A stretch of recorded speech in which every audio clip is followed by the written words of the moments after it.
Trump tweeted out, totally biased, NBC News went out of its way to say that the big announcement from Ford, GM, Lockheed, and others, the jobs are coming back to the U.S., but had nothing to do with Trump, is more fake news. Asked top CEOs of the companies for real facts, came back because of me. He went on to say, no wonder the Today Show is biased. NBC is doing so badly compared to its glorious past. Little credibility. All right.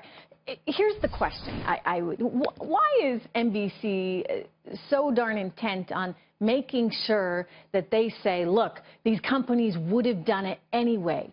And is that right? I mean, after all, this president-elect went out and met with more than 50 CEOs and business leaders since he was elected. You got companies like Amazon, which just announced 100,000 new jobs, IBM, which just announced 25,000 new jobs, Lockheed Martin adding nearly 2,000.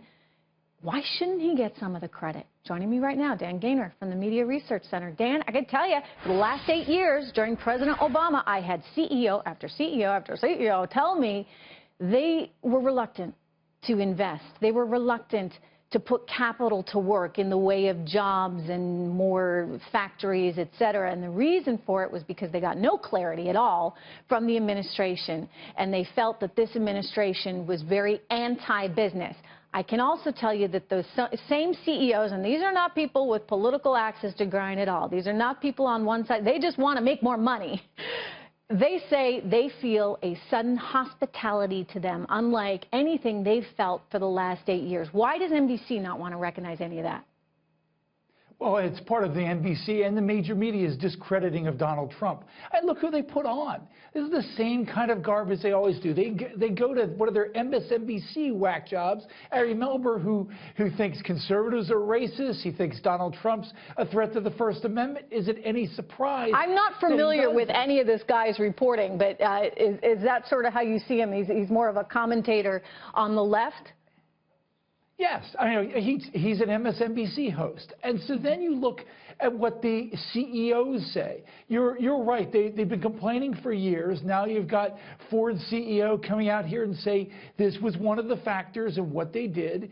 If you're watching, I know you are watching Davos, and you see all the CEO interviews, they're optimistic because they know that Trump and the things they talk about are regulation and taxes being adjusted so that there's less of both of them. Well, by the way, the president gets a little credit for that, right? I mean, the president is setting the tone, setting the agenda, telling corporate America whether he's going to work with them or not. And by the way, he's also laid down the law. I mean, when it comes to, you think you're going to ship jobs overseas and then send the goods back here into the U.S., he doesn't take too kindly to that, and he's making that clear as well.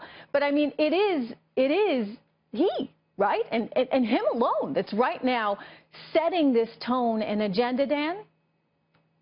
Well, of course, he's setting the tone, and then they can look and see who he's picked for his nominations.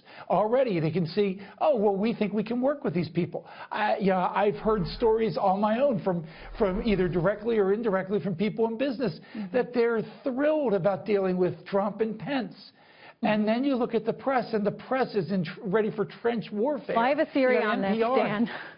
You want to hear my theory? I think that and I've worked at other media organizations, and I've worked in mainstream media. By the way, we're waiting on the president. He's going to be addressing the media momentarily in his last press conference. But there's almost a lack of understanding, if you would, of sort of basic economics, and I think that plays into the problems in the coverage.